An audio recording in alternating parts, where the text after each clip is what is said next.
Estimados, muy buenas noches. Les damos la bienvenida a nuestro webinar titulado Visualización de datos con enfoque reproducible de Data Science. Mi nombre es María Tejada, coordinadora académica en Social Data Consulting. Así que ahora, estimados, les voy a pedir que se mantengan conectados unos minutos, ya que estamos esperando a que todos los participantes se puedan conectar y así dar inicio a nuestra sesión.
Bien, estimados, solo unos minutos más para poder dar inicio a nuestra sesión.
Muy buenas noches con todos nuevamente. Muchas gracias por la espera y sean bienvenidos a nuestro webinar titulado Visualización de datos con enfoque reproducible de Data Science. Como les pude mencionar anteriormente, mi nombre es María Tejada, coordinadora académica en Social Data Consulting. De tener alguna duda o consulta sobre la sesión, no duden en hacérmela. Habiendo dicho esto, comenzaremos por una breve introducción sobre nuestra empresa. Social Data Consulting es una empresa orientada a brindar servicios de capacitación y consultoría en herramientas analíticas y metodológicas. Hemos contribuido a desarrollar analistas de datos tanto en el sector público como en el privado. Ahora, recordarles, estimados, que minutos antes de finalizar el webinar, estaremos pasando un formulario para que puedan registrar su asistencia y de esta manera poder emitirle la constancia de participación gratuita al webinar del día de hoy. Bien, antes de iniciar con la exposición del docente, pasaré a presentarlo con todos ustedes para que puedan conocer un poco más sobre él. Recuerden que pueden utilizar lo que es el chat para hacer llegar las consultas que tengan acerca del tema a desarrollar el día de hoy para que nuestro docente gustosamente pueda ayudarlos. En este webinar, nuestro docente será Sergio Luque. Ahora, Sergio es un profesional en computación científica y con estudios de maestría en matemática aplicada con mención en matemática computacional por la Universidad Nacional Mayor de San Marcos. Tiene estudios de diplomado en Data Science, Machine Learning and Deep Learning con Python. También cuenta con formación en modelado computacional, modelación matemática, análisis de datos y Deep Learning en el programa de verano del Laboratorio Nacional de Computación Científica de Brasil. Además, también cuenta con experiencia como docente en la Universidad Nacional Mayor de San Marcos en los cursos de matemática básica, modelamiento matemático, métodos numéricos y programación. Ha participado como programador e instructor de programación en Instituto Científico del Pacífico y como especialista en la implementación de algoritmos para procesamiento digital de imágenes satelitales usando Python en un proyecto llevado a cabo en colaboración entre CEFOR y CONIDA. Además, ha sido miembro del equipo de enseñanza en Data Science, Big Data and Machine Learning en la Universidad de Ingeniería y Tecnología UTEC. Actualmente se desempeña como consultor en lenguajes de programación para ciencia de datos y Big Data. Asimismo, es instructor en R, Python, Machine Learning, en SDC Learning. Además, también cuenta con otras certificaciones, dentro de las cuales que posee está Cloud Computing, Data Science, Machine Learning and Deep Learning con Python, en teledetección usando Python. Bien, ahora sin más que decir, le doy paso a nuestro docente, dando inicio así a nuestro webinar. Muchísimas gracias por su asistencia y que sea muy provechoso lo que vayan a aprender el día de hoy.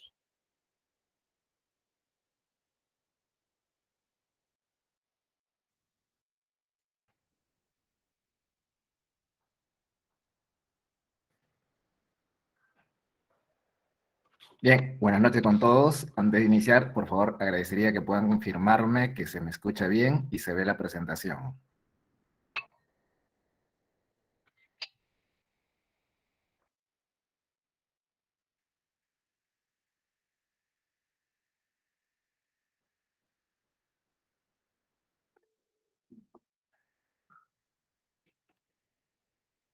Bien, muchas gracias. Bien, gracias por la presentación. El día de hoy vamos a ver una de las tantas fases o una de las tareas que todo analista de datos, científico de datos, realiza en su día a día, que es la visualización de datos con enfoque reproducible de Data Science. En la primera parte vamos a conocer algunos conceptos y acerca de la importancia de la visualización de datos en este campo de la ciencia de datos. Y en la segunda parte les voy a presentar un ejemplo de un modelo de regresión lineal que viene a ser parte del aprendizaje supervisado de forma práctica utilizando Python. Bien, damos por iniciado nuestra charla. Ya me conocen gracias a la presentación. Soy Sergio Luque, profesional del área de computación científica y sobre todo especializándome en el campo de las aplicaciones de la matemática.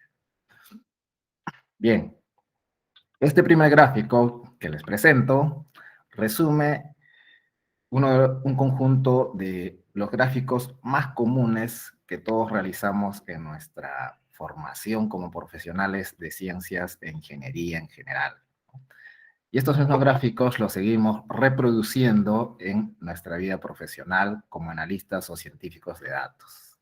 Encontramos desde los gráficos de barras, diagramas de dispersión, gráficos de sectores, gráficos de líneas, histogramas, diagramas de caja, mapas de calor, gráficos de área. El de la parte inferior en la izquierda, por ejemplo, dice pair plot, que es un resumen que combina tanto gráficos como los histogramas y también los diagramas de dispersión, que también lo vamos a conocer el día de hoy en la parte práctica. Entonces, todos estos gráficos son solo un subconjunto de los otros gráficos más que podemos realizar en lo que es Data Science. Ahora, este concepto que les presento en la parte superior que indica la ciencia de datos es un campo multidisciplinario que tiene como objetivo aprender nuevos conocimientos a partir de datos del mundo real a través de la aplicación estructurada de técnicas principalmente estadísticas y computacionales. Bien, entonces, si el objetivo de la ciencia de datos es generar nueva información a partir de un conjunto de datos que el día de hoy sabemos que es fácil de recolectar de diversas fuentes, pero esta información debe ser procesada, ¿no? Es decir, tenemos un conjunto de datos al inicio y a este conjunto de datos nosotros realizamos diversas transformaciones, exploramos el conjunto de datos, exploramos variables, las visualizamos y luego las podemos aprovechar y podemos implementar modelos de machine learning, ¿no? Tanto para aprendizaje supervisado o para aprendizaje no supervisado. Y todo este proceso forma parte de lo que es la ciencia de datos. Y la visualización nos ayuda justamente a encontrar esos detalles que muchas veces, cuando lo observamos nuestra data en forma tabular o solamente como producto bruto, podríamos decir, en su forma original, muchas veces no encontramos qué es lo que nos quiere decir. Entonces es ahí que interviene la visualización de estos datos y nos ayuda a encontrar una perspectiva, ¿no? Es decir, observar esos detalles que a simple vista muchas veces no vemos, pero los gráficos nos ayudan y nos brindan esa información.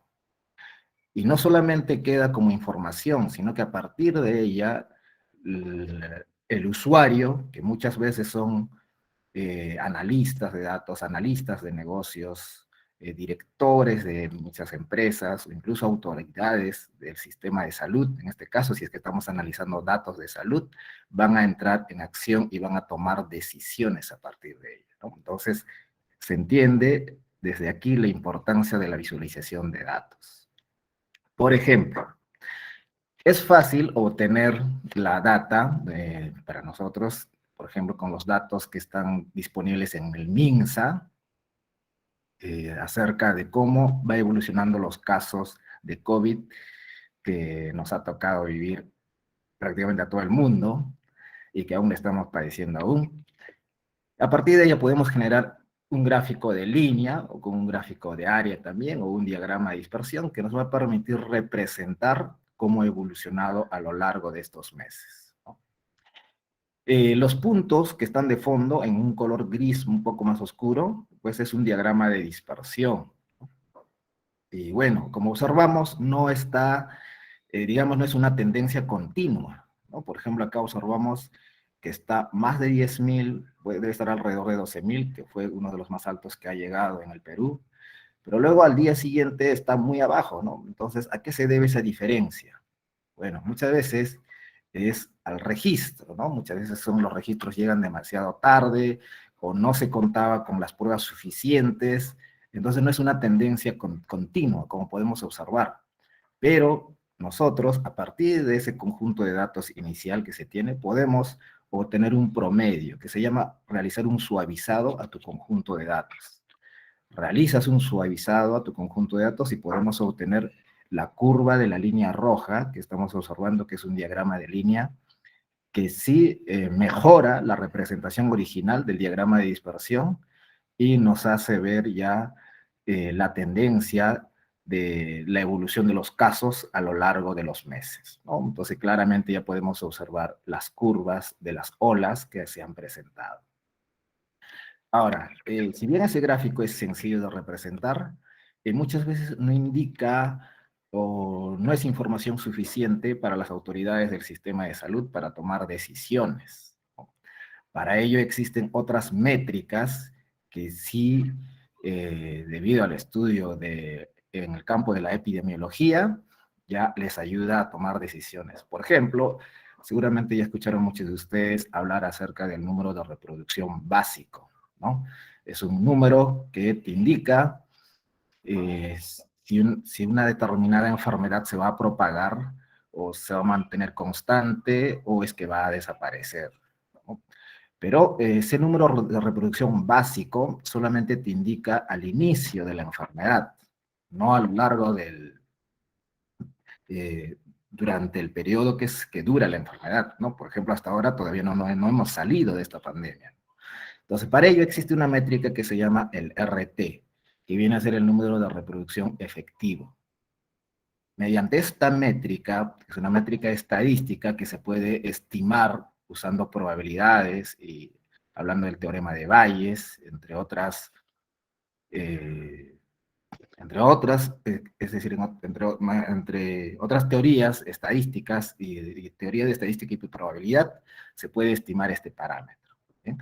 Pero no es la única forma de estimarlo, ¿no? También hay un modelo basado en ecuaciones diferenciales incluso, pero la idea de este parámetro es que nos informe cuál es el número de reproducción efectiva de una enfermedad en un determinado tiempo. Tú quieres saber cuál es el RT, digamos, del COVID, este es del COVID mismo, en el mes de enero, digamos, del presente año, es decir, al inicio del 2021, el RT estaba, como observamos en esta curva, estaba más de 1, ¿no? Esta línea punteada que ustedes observan está en el eje vertical igual a 1. Y lo que representa es lo siguiente, ¿no? Si el RT de una determinada enfermedad es igual a 1, quiere decir que la enfermedad no se va a propagar, pero tampoco presenta indicios de que vaya a desaparecer, es decir, se puede mantener constante. Si es que es menor que 1, entonces quiere decir que la enfermedad ya no se está contagiando y que ya está por desaparecer, ¿no? Pero sí es preocupante cuando el valor de esta métrica es mayor que 1 y lo que significa es que se va a propagar. O quizás está descendiendo, pero que todavía no está en una situación de tal manera que debamos relajarnos, ¿no? Es por eso que a lo largo de todo este periodo las autoridades han estado tomando diversas medidas, ¿no? Y esas medidas no es que solamente se basan en lo que escuchamos en las noticias, ¿no? Sino que detrás de todo eso hay diversos analistas, hay científicos de datos, y no solamente las decisiones se basan en esta métrica que es el RT, sino en otras métricas también, pero esta es una de ellas, ¿no? Entonces, mediante este ejemplo quería presentarles la importancia de la visualización de datos y su aplicación, sobre todo, ¿no? En la realidad. Ahora, vamos a conocer a continuación el papel que cumple la visualización de datos y enfocándonos en lo que viene a ser la ciencia de datos, ¿no? Porque cuando hablamos de visualización, pues se viene a nuestra mente cualquier gráfico, ¿no? Que podemos observar, desde una fotografía o cualquier otra imagen, ¿no? Pero hablando de la ciencia de datos, estamos hablando de datos que son recolectados de diversas fuentes, ¿no? Y que tienen que procesarse para poder transformarla y poder obtener información. Y en el campo de la ciencia de datos, la visualización de datos, por ejemplo, nos ayuda a comprobar y a limpiar datos. Esto significa que los datos recolectados muchas veces o generalmente en los casos reales vienen incompletos. Es decir, hay valores nulos o valores errados. Y antes de nosotros implementar algún modelo de Machine Learning, necesitamos realizar la limpieza de estos datos, ¿no? Entonces, la visualización de datos nos ayuda, vamos a verlo en la parte práctica, cómo es que los gráficos nos ayudan a comprobar si nuestros datos están incompletos o no, y luego tomar la decisión de realizar la limpieza de estos datos. Bueno, una vez que tengamos nuestros datos limpios, nos ayuda también a realizar el análisis exploratorio de datos, ¿no? También conocido como EDA por sus siglas en inglés. Bien, quizás esta parte es el más conocido o el más aplicado por todos, incluso sin saber que está utilizando la visualización de datos en lo que corresponde a Data Science. Porque en esta parte ya trabajamos con algunas estimaciones estadísticas, ¿no? Por ejemplo, en esta parte nosotros queremos conocer cómo están distribuidos nuestros datos. Podemos representar mediante histogramas o mediante la función de densidad de la probabilidad para saber si cómo están, qué tendencias siguen nuestros datos en su distribución. También nos ayuda a la selección de variables. También podemos realizar en la parte de análisis exploratorio diagramas de caja para identificar el rango de nuestras variables si es que requieren ser estandarizadas, es decir, normalizadas, o también para detectar valores atípicos, ¿no? Entonces sus aplicaciones son diversas. Y también nos ayuda la visualización de datos en lo que es la ciencia de datos, en los supuestos del modelo. Esto significa que, por ejemplo, los modelos de Machine Learning generalmente esperan que las variables tengan una distribución cercana a la distribución normal. O todos conocemos la campana de Gauss, ¿no? Entonces, los modelos esperan que tus datos tengan esa distribución, pero muchas veces los datos que recolectas y luego quieres implementar en un modelo no siguen esta distribución o no se acerca siquiera a la distribución normal. Y cuando eso no ocurre, lo que tú tienes que hacer es transformar a tu conjunto de datos. Y hay diversas transformaciones que puedes aplicar, ¿no? Desde la transformación logarítmica, la transformación exponencial, la transformación Cox-Box y Johnson, entre otras transformaciones, para que tu variable pueda tener esa distribución cercana a lo que es la distribución normal.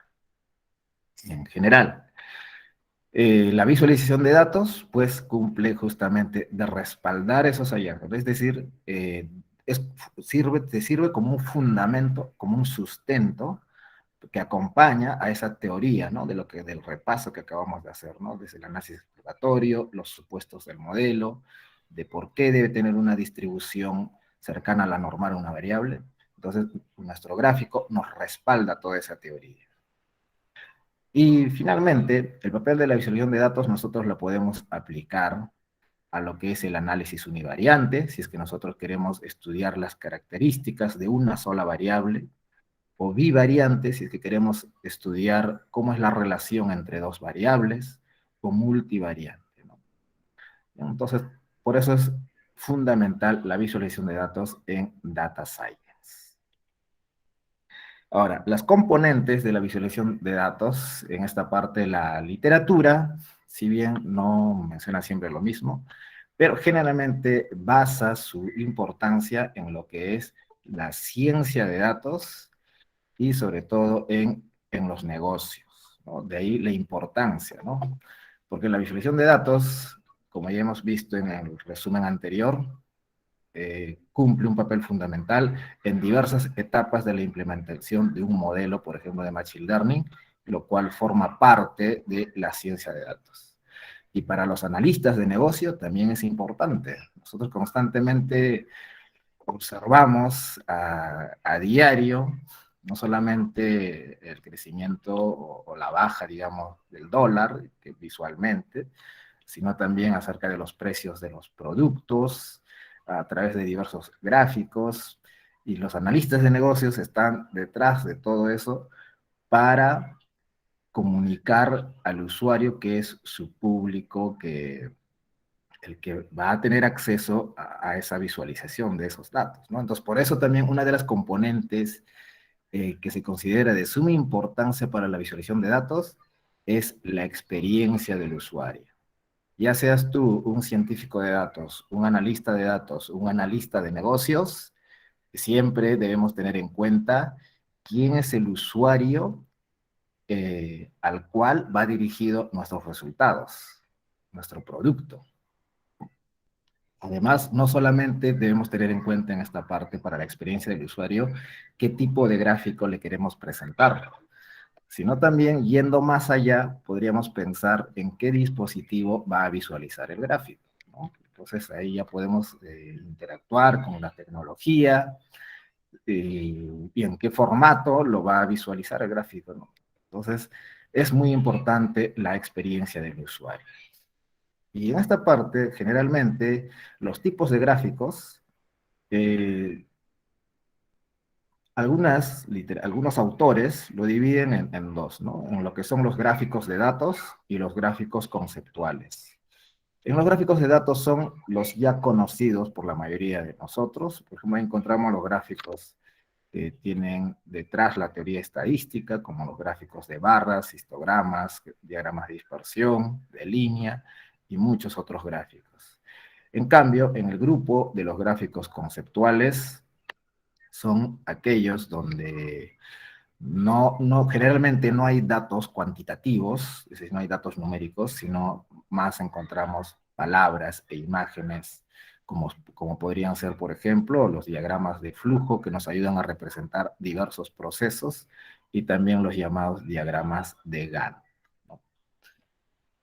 Y ahora, hablando de la parte práctica, como hemos visto, un breve resumen de lo que es la importancia de la visualización de datos en diversas etapas de la ciencia de datos.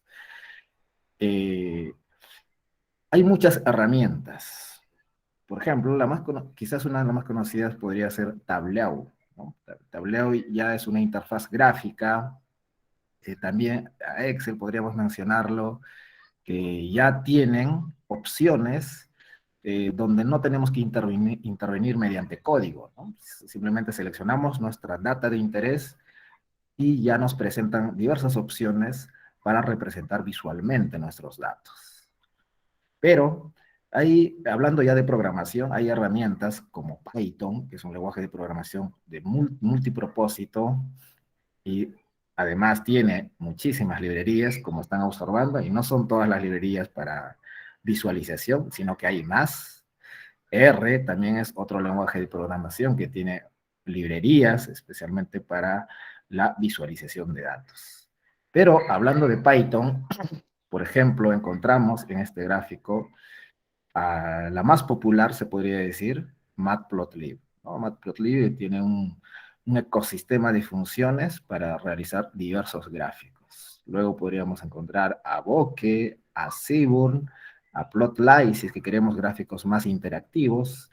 Si bien ggplot es popular su uso en R, en el lenguaje R, también hay una forma de configurarla para que la puedas usar en Python, ¿no? Pero también aparte hay otras librerías, no tan conocidas quizás, pero también podríamos encontrar a Pygal, Altair, Avispy y PyQtgraph. Ahora, en esta parte solamente estamos mencionando librerías que nos ayudan a realizar algunos gráficos, pero hablando de datos numéricos. Pero si nos preguntamos qué sucede si es que tu data tiene coordenadas geográficas, si es que tienes latitudes, longitudes, ¿no? En ese caso ya intervienen otras librerías como Rasterio y GEDAL, por ejemplo, ¿no? Bien, entonces, una vez que hemos conocido algunas de las librerías que podemos aprovechar para realizar visualización de datos en Python, gráficos como el que están observando a continuación, ¿no? Que ya los hemos visto también al inicio de esta charla, ¿no? Desde los gráficos de barras, los puedes orientar de manera vertical, de manera horizontal, los diagramas circulares o los gráficos de sectores, los diagramas de línea, entre otros, ¿no? Ya son conocidos por muchos de nosotros, los diversos gráficos que encontramos en diversos medios que nos informan de resultados, ¿no? Ya pueden ser resultados económicos, pueden ser resultados del sector de la salud, entre otros. Bien, entonces, con esta breve introducción, a continuación les voy a presentar de manera práctica cómo podemos aprovechar algunos gráficos para tomar algunas decisiones en el proceso de implementar un modelo de regresión lineal, ¿no? El cual forma parte de aprendizaje supervisado. ¿Sí? Entonces, a continuación vamos a ver de forma práctica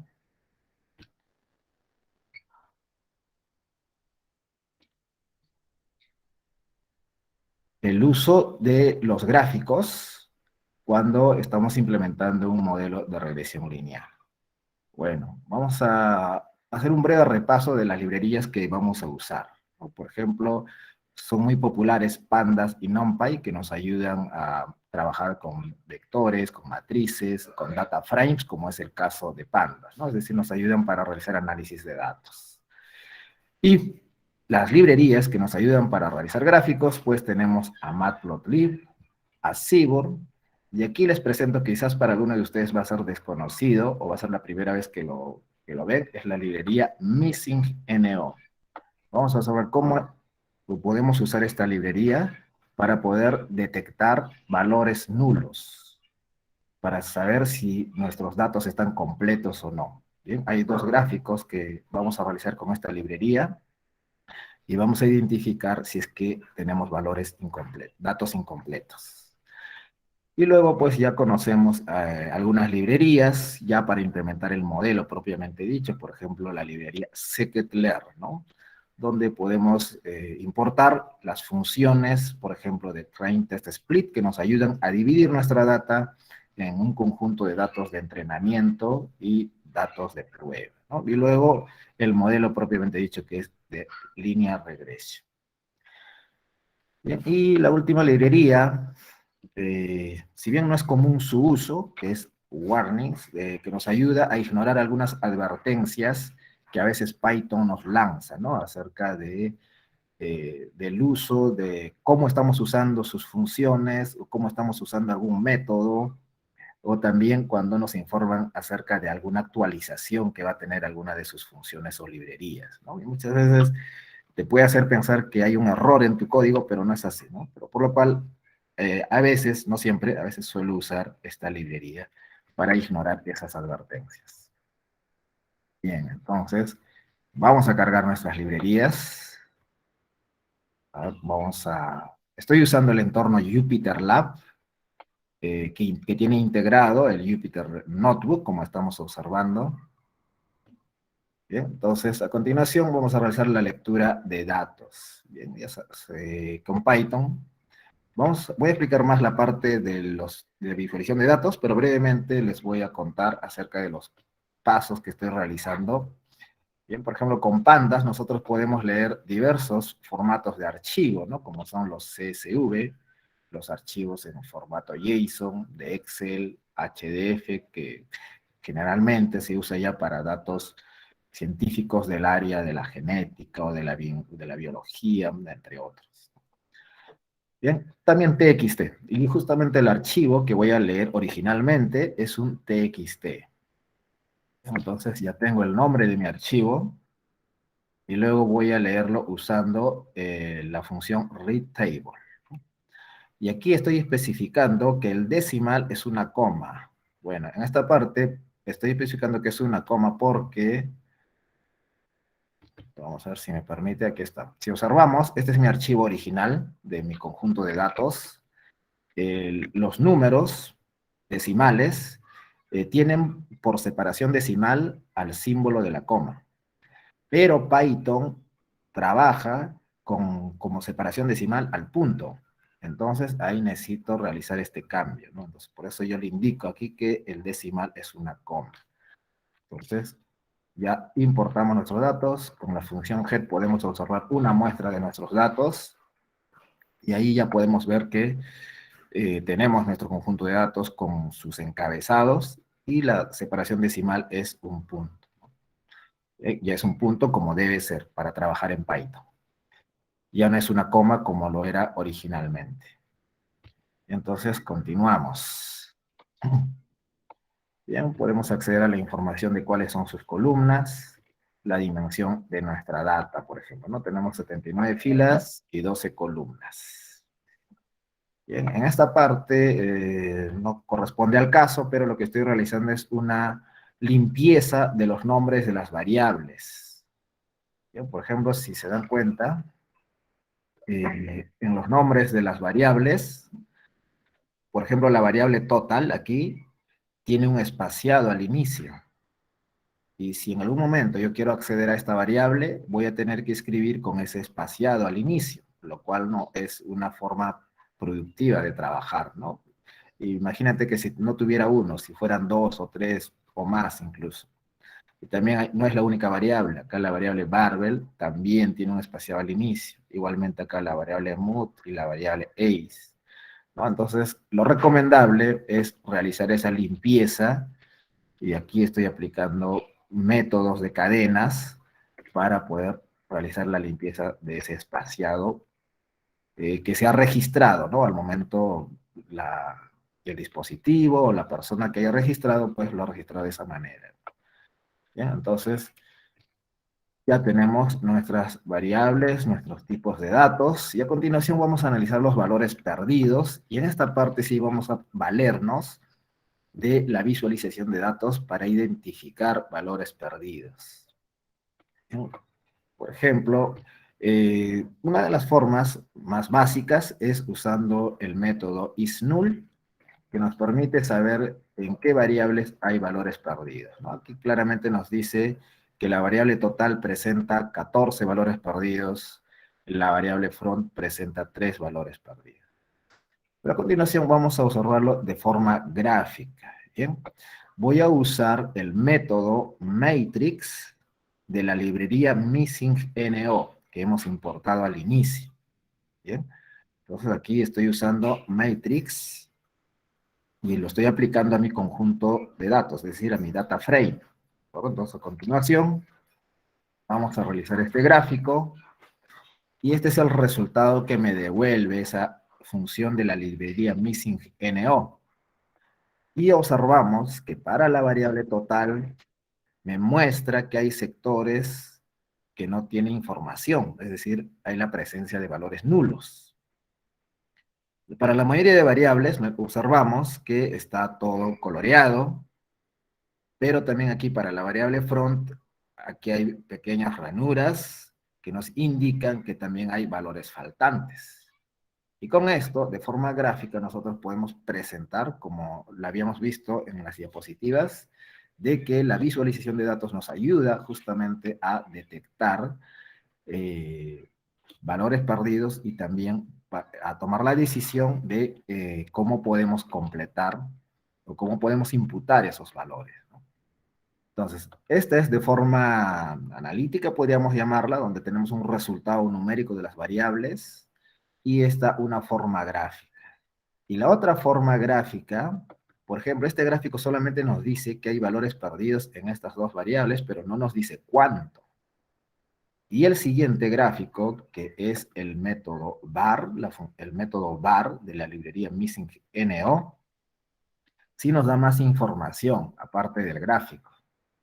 Por ejemplo, nos devuelve un gráfico de barras en la parte inferior con los nombres de las variables, en la parte superior la cantidad de datos completos.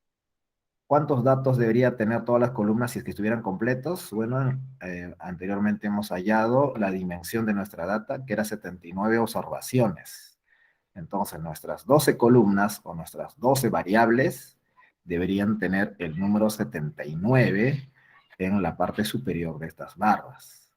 Y observamos que la mayoría sí tiene 79, ¿no? 79, pero hay algunas, por ejemplo, la variable total solamente tiene 65. La variable front aquí nos dice 76. Entonces, mediante este gráfico también, donde por el tamaño de las barras ya podemos identificar cuáles son las variables que tienen esos valores perdidos. También podemos saber en qué cantidad está la presencia de valores perdidos en esas variables, ¿no? Entonces podemos aprovechar estos dos gráficos. Y esta parte corresponde a la visualización de datos para la detección de valores y para la limpieza de nuestros datos. Bien, bueno, una vez que hemos identificado nuestras variables, ya es tarea del analista, del científico de datos, tomar la decisión, ¿no? La más básica es eliminar esas filas, esas observaciones que tienen valores perdidos, o también reemplazar por alguna medida estadística, ¿no? Por ejemplo, la podemos reemplazar por la media, por la mediana, por la moda, según sea el caso. Entonces aquí, una vez que hemos realizado la imputación, en mi caso he reemplazado por la media a esos valores perdidos, y aquí analizando nuevamente, ya están cero, ¿no? Es decir, tengo mis datos completos. Y bueno, luego ya, así como podemos leer diversos formatos de archivos, nosotros con Pandas también podemos guardar nuestros archivos en diversos formatos. Podemos guardar en formato CSV, JSON, Excel, HDF, entre otros, ¿no? Se recuerdan que nuestro archivo original hemos leído en formato TXT y a continuación lo voy a guardar como CSV, ¿no? Uno de los formatos más comunes para almacenar datos también, ¿no? CSV, que viene a ser archivos que es donde las columnas están separadas por comas, ¿no? Valores separados por comas. Entonces aquí ya tengo mi archivo Fixdata guardado y este archivo, lo que estoy guardando, es ya con la data limpia, ¿no? Con la data limpia. ¿Ya? Vamos a leer esa data limpia ahora para realizar la siguiente etapa que viene a ser el análisis exploratorio de nuestros datos. Estos son nuestros datos limpios.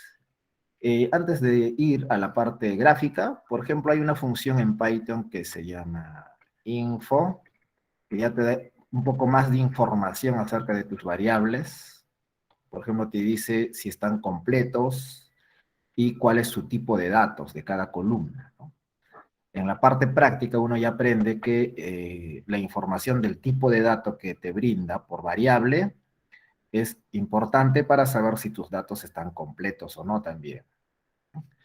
Ahora, para el análisis, para los estadísticos descriptivos, por ejemplo, podemos usar la función describe, que nos va a devolver una tabla con las medidas estadísticas más importantes, o más básicas, podríamos decir, como la información de la media, la desviación estándar, el mínimo, y también los cuartiles, ¿no? Tenemos aquí el cuartil 25%, 50% y 75%, sus valores mínimo y máximo de cada variable, ¿no? A partir de esto nosotros ya podemos ir tomando decisiones. Pero esta parte también corresponde a lo que viene a ser visualización de datos, podríamos decir, pero la tenemos en forma de una tabla, ¿no? Ahora, uno de los gráficos más básicos, pues viene a ser el gráfico de barras. ¿En qué caso se usará el gráfico de barras? El gráfico de barras se usa generalmente cuando tienes variables categóricas y tú quieres saber en qué cantidad está cada categoría presente en tu conjunto de datos. Por ejemplo, mi variable especies son variables categóricas, pero ahora, ¿cómo puedes tú identificar si tu variable es categórica o no? Bien, una de las formas en la que podrías identificar es mediante el tipo de dato. Bien, por ejemplo, aquí el tipo de dato de la variable especies nos dice que es object. Cuando nos dice object, quiere decir que es de tipo cadena, es decir, sus valores son strings, ¿ya? Son cadenas sus valores. Ahora, todos los que dicen float, tengan la seguridad que no son variables categóricas. Puede suceder, pero es poco común, ¿de acuerdo? Entonces, ahora, aquí hay otra variable ace que nos dice que es de tipo entero. Y también esto nos puede hacer indicar que ace probablemente, no estamos seguros, probablemente también sea de tipo categórico. Entonces vamos a realizar un diagrama de barras para ambos. Aquí estoy seleccionando la variable especies y estoy realizando acá con un plot, un diagrama de barras, ¿no? Acá estoy configurando para un diagrama de barras. Y este es el diagrama de barras que obtengo para la variable especies, ¿no? Es decir, tengo dos especies. Bueno, no he explicado el contexto del conjunto de datos que estoy analizando, pero corresponde a especies de peces, ¿ya? Y sus diversas medidas de partes de esos peces, ¿no? Y de las especies que están en análisis en este conjunto de datos son las especies APO y la especie EXU de un determinado pez. Y acá observamos de cuál de las especies está en mayor cantidad presente en nuestro conjunto de datos, ¿no? Ahora, ¿por qué sería importante esto también? Bueno, es importante por lo siguiente. Imagínate que en la parte más adelante, claro, que vamos a realizar la división en datos de entrenamiento y datos de prueba.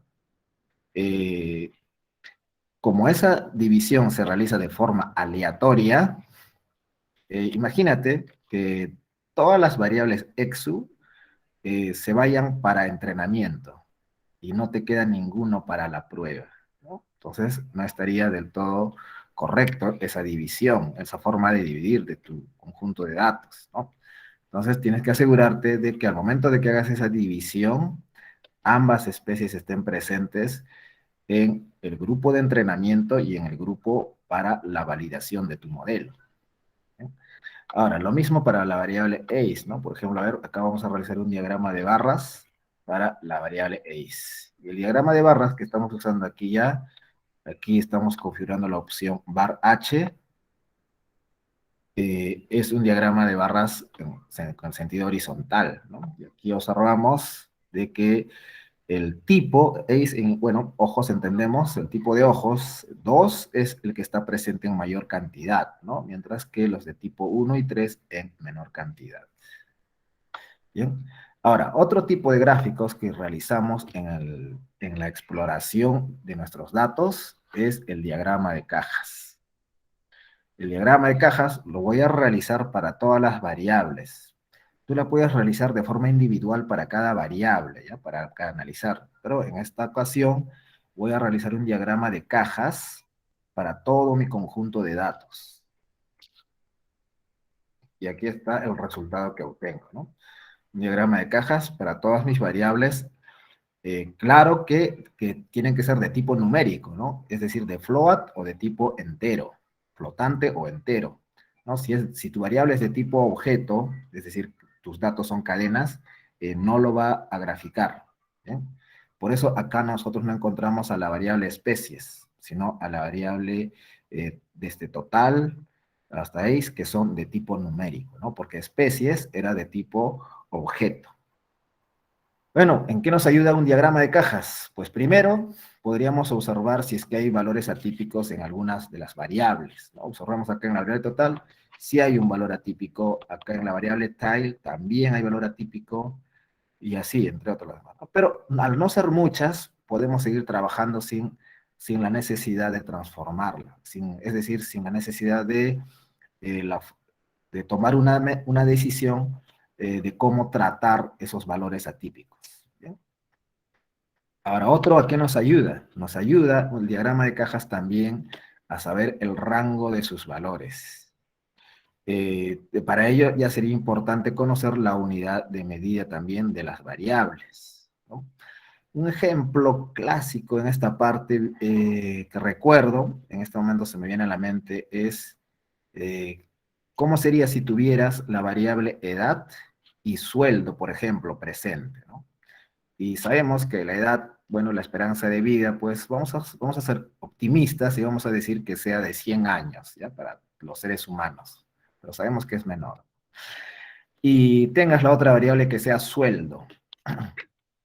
Y sabemos que también los sueldos van, al menos en Perú, desde el básico, que viene a ser 930, y digamos hasta el ejecutivo, un ejecutivo alto de una empresa privada que seguramente estará pues más allá de los 50,000 y en dólares seguramente, ¿no? Entonces, imagínate representar el gráfico mediante un diagrama de cajas para la variable edad y para la variable sueldo, pues, ¿no? Entonces, más o menos tú vas a observar, quizás acá como ACE va a ser la variable edad, y acá como la variable total, quizás va a estar el sueldo, ¿no? Pero con diferencias abismales, ¿no? En lo que corresponde a la unidad de medida, ¿no? Entonces, en esos casos ya corresponde también realizar lo que es la estandarización o la normalización de tus variables, ¿no? Entonces, es muy útil analizar el diagrama de cajas también.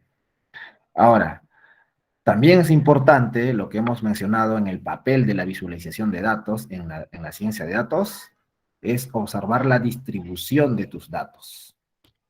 Bien, recordemos en la presentación les comenté de que los modelos esperan de que tus variables tengan un comportamiento cercano a la distribución normal. Entonces, podemos realizar el tipo de gráfico que se llama un histograma. Por ejemplo, acá voy a realizar un histograma para la variable estándar. ¿Bien? Ahora, eh, podríamos decir al observar este histograma que tiene una distribución cercana a la normal. Posiblemente sí, ¿no? Podríamos imaginarnos una curva acá invisible y podríamos decir que quizás se acerca un poco, ¿no? Pero no tenemos la certeza. Pero para eso Python tiene una librería, en este caso es un método de la librería Seaborn, que se llama distplot, que me permite comparar si es que mi variable tiene ese comportamiento o esa distribución cercana a la distribución normal. Entonces acá, por ejemplo, voy a usar distplot. Ahora vamos a cambiar, primero para la variable barbell y luego vamos a hacer para la variable estándar también. A ver, para la variable barbell, por ejemplo, usando distplot, nos devuelve ya el siguiente gráfico. Nos devuelve su histograma, nos devuelve la curva de su función de densidad y también la curva que está en color de línea de color negro, que viene a ser la distribución normal, ¿no? Entonces, claramente acá podemos observar que sí se acerca, ¿no? Entonces, quizás esta variable sí no sea cercano de transformarla. Pero ahora vamos a agregar y vamos a hacerlo para la variable del histograma anterior, que era la variable estándar. Vamos a agregar una celda aquí. Solamente tenemos que cambiarle el nombre de la variable, ¿no? A ver, vamos a ver cómo nos grafica, ¿no? Entonces, el gráfico que nos devuelve es el siguiente, ¿no? Y como habíamos supuesto al inicio, que aparentemente podríamos imaginar esa curva de la normal y concluir de que sí tiene un comportamiento cercano, ¿no? Y observamos de que si bien tiene ahí unas diferencias, pero se acerca, no, este es el gráfico, se acerca a lo que es una distribución normal. Bien, ahora, eso es cuando analizamos la distribución de las variables, es decir, que hemos realizado un análisis univariante, ¿bien? Pero también podemos realizar un análisis bivariado, es decir, para observar la relación entre dos o más variables, o ya si es que ya vamos a multivariante. Para ello, Seaborn tiene un método, la librería Seaborn de Python, tiene un método que se llama pairplot, que nos permite observar cómo es la relación entre dos variables, por ejemplo. Y aquí voy a observar la relación entre la variable estándar y la variable head. Y el gráfico que me devuelve es una matriz de gráficos de 2 por 2, donde en la diagonal me devuelve la distribución de las variables. Es decir, aquí ya tenemos con este gráfico más información de la que nos devuelve la variable distplot, por ejemplo, ¿no? Que habíamos hecho anteriormente. Aquí, en la diagonal, observamos la distribución de cada variable, ¿no? De la variable estándar y de la variable head, ¿no? Y en la otra diagonal observamos cómo es la relación entre estas variables, cómo es la dependencia. Y claramente el gráfico nos indica que la dependencia entre las variables head y estándar es lineal, ¿no? O estándar y head es lineal. Tienen una dependencia lineal estas dos variables. Ahora, ¿podemos hacer para más de dos variables? Claro que sí. Vamos a seleccionar más variables de nuestro conjunto de datos en esta parte y voy a usar el mismo método que se llama pairplot. A ver, vamos a observar qué gráfico nos devuelve. Es similar al que acabamos de observar para dos variables, pero ahora se extiende a una matriz mayor, de más gráficos. Bueno, en esta parte ya la limitación sería el tamaño del monitor, ¿no? Donde queramos visualizar el gráfico, ¿no? es lo que nos podría limitar. Bien, pero igualmente, en la diagonal nos devuelve los histogramas de nuestras variables para saber cómo es su distribución. Y en el resto de los gráficos encontramos la relación que hay entre esas variables. Por ejemplo, acá tenemos la variable estándar y la variable ACE, la variable estándar y la variable front, la variable estándar, la variable barbell, y así, ¿no? Este gráfico ya nos ayuda, nos da más información acerca de cómo es la distribución de cada variable y cuál es la dependencia que hay entre esas variables, ¿no? Ahora, ¿será el único gráfico que nos ayude en nuestro proceso de implementar un modelo de Machine Learning? Pues ahí vamos a rescatar uno más. ¿Ya? Si bien hay más, pero con fines de avanzar la charla de hoy, el siguiente es la correlación. ¿Ya? La correlación, sabemos que es una matriz donde nosotros podemos observar valores entre -1 y 1, que nos indica también cuál es la relación entre nuestras variables. Es algo similar a esto, ¿no? Pero ya numéricamente con un sustento teórico, estadístico, que nos dice cuál es, si es que hay una correlación o no entre nuestras variables. Y si es que nosotros queremos saber si hay una correlación lineal, entonces usamos el método de Pearson, por ejemplo, ¿no? Ya, si es que no fuera lineal, entonces podríamos configurar acá como el método de Spearman, ¿no? Pero como sabemos, como observamos gráficamente, hay una dependencia lineal entre nuestra variable, lo estoy dejando como Pearson. Bien, si bien tenemos esta matriz, muchas veces observar tantos números así, no podemos observar rápidamente, no podemos sacar conclusiones acerca de cómo están correlacionadas nuestras variables. Y por ello, hay un gráfico que podríamos hacer, que en este caso se llama un gráfico de mapa de calor, usando esta matriz. Para ello, por ejemplo, aquí voy a usar de la librería Seaborn también. Si se dan cuenta, hasta ahora Seaborn contiene muchos métodos que nos dan gráficos ya con más información. ¿Lo podemos hacer con Matplotlib? Claro que sí, pero tendríamos que hacer más códigos. En cambio, con Seaborn, los métodos que estamos usando ya más rápido, con menos líneas de códigos, nos dan gráficos con más información. Por ejemplo, voy a implementar un mapa de calor para esta matriz de correlación. Estoy usando HeatMap de la librería Seaborn. Y me devuelve el siguiente resultado, ¿no? Entonces, aparte, yo puedo observar los valores numéricos en cada celda. Le puedo indicar cuántos decimales, aquí también. Acá se observan con más decimales, se observan. Pero aquí, por el tamaño del gráfico, podemos disminuir la cantidad de decimales. Y lo más importante, ¿no? Ya tiene una intensidad cada celda de color, donde ya más fácilmente tú puedes identificar cuáles son las variables que están altamente correlacionadas y las que no tienen mucha correlación.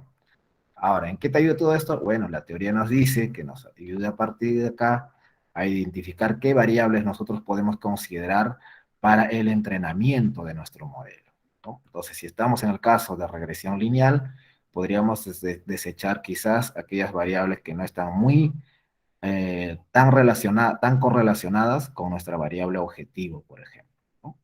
Entonces, ya hemos explorado diversos gráficos y toda esta parte corresponde al análisis exploratorio de nuestros datos. Bien, a continuación, rápidamente vamos a implementar un modelo de regresión lineal. No voy a ahondar mucho en la teoría, que no es el caso del día de hoy. Acá estoy dividiendo mis datos, estoy dividiendo cuál es mi variable objetivo y cuál es mis variables independientes. A continuación estoy dividiendo en grupos de entrenamiento y para grupo de prueba. Los 55 observaciones van a pasar para entrenar y 24 para validar mi modelo, ¿no? Y luego configuro mi modelo para entrenarlo, ¿no? Ya tengo mi modelo y luego, una vez entrenado a mi modelo, yo ya puedo realizar predicciones. Y ya tengo la predicción con mi grupo de prueba. Y con eso yo puedo hacer un gráfico. Como estamos ante un caso de regresión lineal, yo puedo representar un diagrama de dispersión, por ejemplo, para saber, si bien numéricamente yo puedo calcular la precisión de mi modelo, también gráficamente lo podemos realizar usando la visualización de datos, ¿no? Por ejemplo, acá estoy haciendo un diagrama de dispersión de... estos son los datos, los que estoy graficando acá son los datos de las predicciones realizadas y el grupo de validación que había separado a más antes. Ahora, ¿qué me dice este gráfico?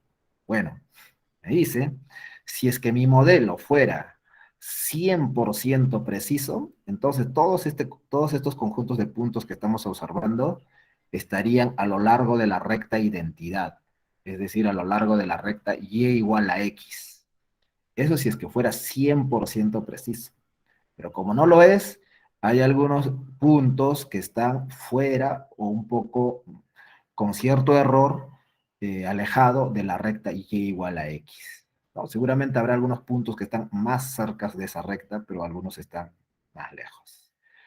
Pero eso es por la precisión de mi modelo, ¿no? Pero eso es lo que me indica este gráfico. Y será la única forma de saber. Hay otra forma más también, por ejemplo, realizando un diagrama de dispersión, donde yo puedo superponer el grupo de prueba o el de validación y el de las predicciones. O también lo que podríamos decir, ¿no? Que los valores reales y los valores que predijo mi modelo. Acá, por ejemplo, tengo YTest, podrían ser, es el grupo de validación, o podría ser, en el caso real, podrían ser los valores reales, y el otro, en color azul, las predicciones hechas por tu modelo, ¿no? Entonces también son gráficos que te ayudan a saber, y podemos saber acá que para varios de los datos o para la mayoría de las observaciones, pues el modelo se acerca bastante, ¿no? Pero en algunos casos, como que ahí sí hay un error que se nota, ¿no? Por ejemplo, en este punto, también en esta parte de aquí, ¿no? Pero en general podríamos decir que el modelo que es bueno, ¿no? Quizás hasta muy bueno, podríamos decir, pero para eso ya tendríamos que ir al análisis de las métricas para evaluar nuestro modelo. Bien. Bien, el resto ya corresponde a más el análisis de métricas, pero con esto estaríamos finalizando lo que es cómo la visualización de datos nos ayuda en la implementación de un modelo de Machine Learning. Bueno, entonces espero les sea útil los conceptos que hemos visto al inicio y la parte práctica también donde hemos conocido la importancia de la visualización de datos. Entonces, de mi parte, les agradezco su participación y estoy atento si tienen algunas consultas.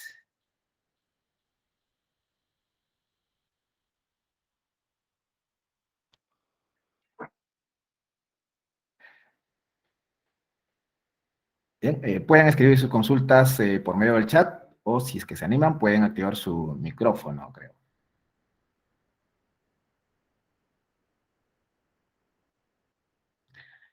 Bueno, Germán, gracias. Gracias a ti, espero te haya sido útil.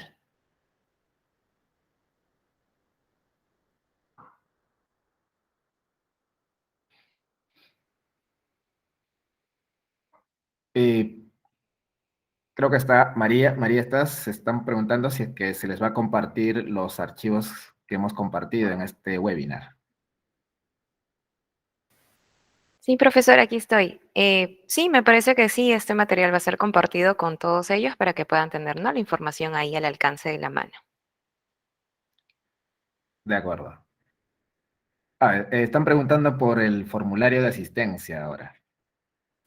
Sí, claro que sí, estimados. Entonces, en el chat voy a estar dejando lo que es el formulario para que ustedes puedan registrar su asistencia y así se pueda realizar lo que es la emisión de sus certificados. Creo que sí. Bueno, mientras, bueno, Vanessa, gracias a ti que te haya parecido interesante. Daniel, eh, bueno, podrías empezar con estadística descriptiva, ¿no? Carga cualquier conjunto de datos y haz un análisis exploratorio. Si todavía no estás familiarizado con conceptos de Machine Learning, pero sí puedes realizar ya el análisis exploratorio de tus datos, ¿no? De cada variable, revisa la relación entre tus variables, hasta la correlación puedes llegar, pero sí necesitas ya teoría, conceptos para la implementación de tu modelo. Luis me dice, ¿cuáles son los modelos más utilizados? Bueno, no es que, según sea el caso, si es que tú quieres predecir algo numérico, algo cuantitativo, como puede ser el precio de algo, el precio de un producto es algo más común en nuestra realidad, por ejemplo, pues estamos ante un caso de regresión, ¿no? Quizás no es lineal, podría ser quizás hasta regresión polinomial, pero ya estamos ante un caso de regresión. Entonces, un modelo de regresión es cuando tú quieres predecir algo numérico, algo cuantitativo.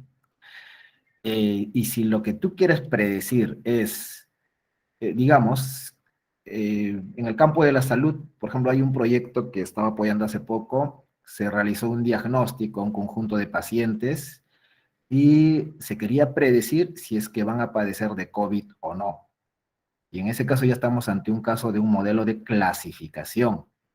Tú quieres clasificar si es que va a tener COVID o no va a tener COVID, ¿no? Y es más, eso sería una clasificación binaria, ¿no? Porque solamente tienes dos opciones.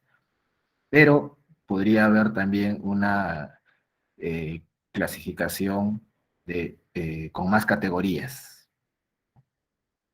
Entonces, en Machine Learning justamente se divide en eso, ¿no? Aprendizaje supervisado o no supervisado, y el aprendizaje supervisado se divide en modelos de regresión o modelos de clasificación. Y según sea el caso, es el que se implementa el modelo. Bien, mientras les recuerdo que ya se les ha compartido el formulario por el chat para que puedan completarlo y recibir eh, la constancia de participación. A ver, Carla me pregunta, ¿qué es lo que usualmente se hace cuando las variables no siguen una distribución normal?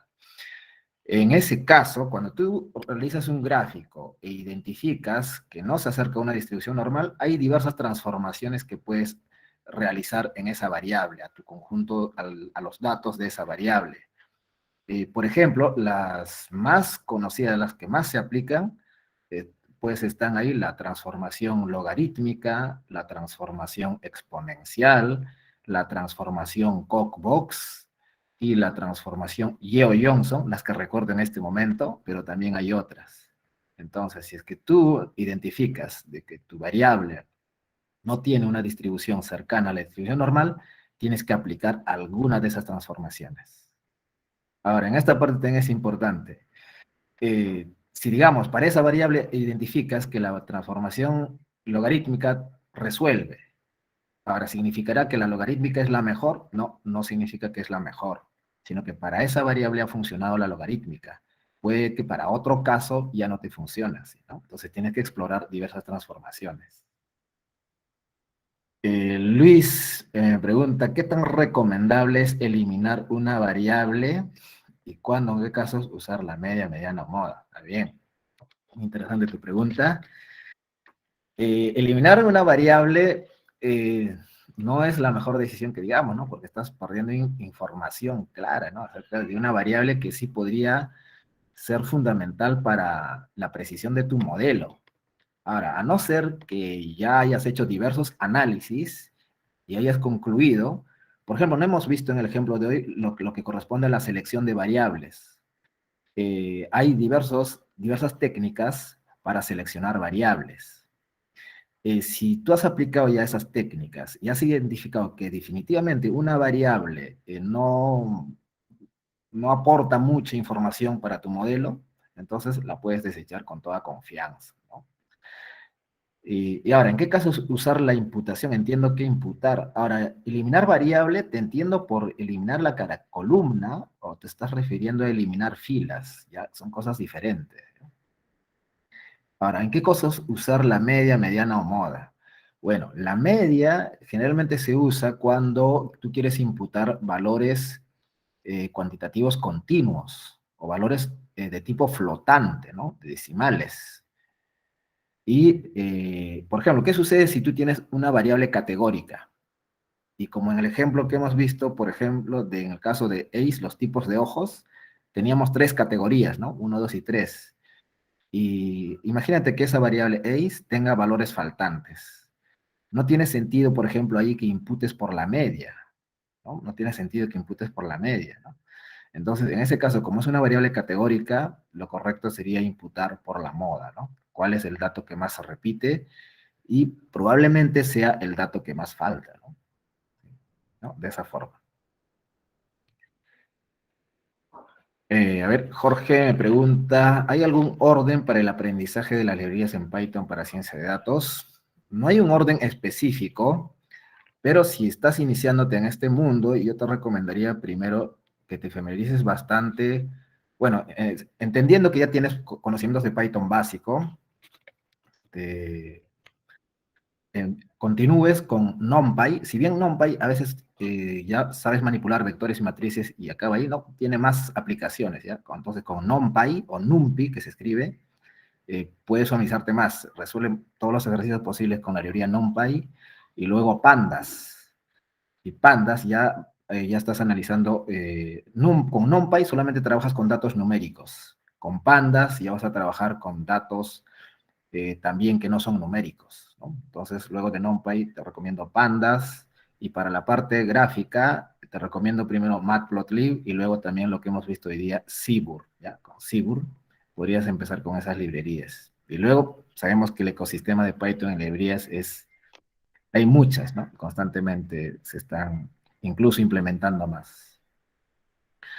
A ver, Miguel me dice, ¿qué ventajas tendría Tableau sobre Power BI? No sé si ventajas, Miguel, exactamente, pero sino que ambos son herramientas que nos ayudan, son de diferentes empresas, lo entendemos, eh, pero más que todo quizás por la facilidad para el usuario, podría decir, ¿no? En esa parte. Pero mucho va a depender del usuario, del analista de datos, del científico de datos que use, ¿no? Pero específicamente ventajas no te las podría mencionar en este momento, ¿no? Imagínate que uno ha sido capacitado bastante en Tableau y otro en Power BI, y ambos van a poder eh, realizar, ¿no? Sus gráficos de la mejor manera para cada uno, ¿no? Así que ventaja va a depender mucho de la capacidad del usuario que use las herramientas también. Obviamente nos facilitan, ¿ya? Porque en Tableau, en Power BI ya no haces mucho código, pues, ¿no? Ya la interfaz está implementada de tal forma que te ayuda, que te facilita justamente la creación de, incluso de dashboards, ¿no? Bueno, creo que son todas las preguntas. Entonces, de mi parte, a ver, una última de Luis. Me dice, ¿qué herramientas recomienda estudiar para ciencia de datos? Con herramientas, te entiendo qué cursos podría ser, ¿no? Pues, primero, estadística. Estadística, probabilidades, cálculo, y luego también álgebra lineal. Hablando del campo matemático, te estaría recomendando eso básicamente, ¿no? Estadística, probabilidades, cálculo, álgebra lineal, y luego ya en temas de programación, ¿no? En temas de programación, pues Python, ¿no? Python. Pero también puedes revisar R también, ¿no? Pero hasta hace unos años había una estadística, un cuadro estadístico en el que R superaba a Python ligeramente en su uso en el campo de la ciencia de datos. Pero ya con el tiempo y actualmente ya Python ha superado incluso a R por su uso en el campo de la ciencia de datos. Miguel, ¿qué criterios toma en cuenta para elegir el gráfico? Pues lo que hemos visto, ¿no? Los criterios van a depender mucho de las variables. Tus variables son, entendiendo que tienes variables numéricas, ¿ya? Ahora, esas variables numéricas son cuantitativas continuas, son discretas, son categóricas. Puedes hacer un diagrama de barras si es que tienes variables categóricas. Puedes hacer un histograma si es que para saber su distribución, si es que tienes variables cuantitativas continuas. Y si quieres estudiar la dependencia entre dos variables, pues puedes representarla una como variable dependiente, la otra como variable independiente, y puedes realizar un diagrama de dispersión.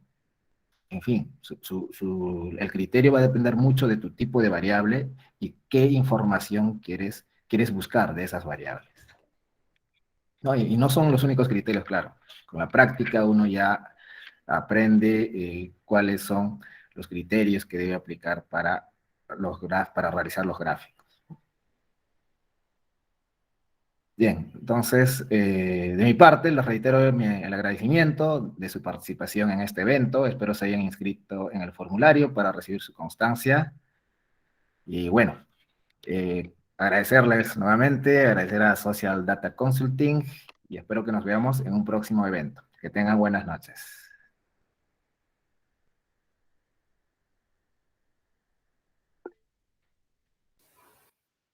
Bien, estimados, con ello damos por concluido nuestro webinar Visualización de datos con enfoque reproducible de Data Science. Muchísimas gracias por su asistencia y que tengan muy buenas noches.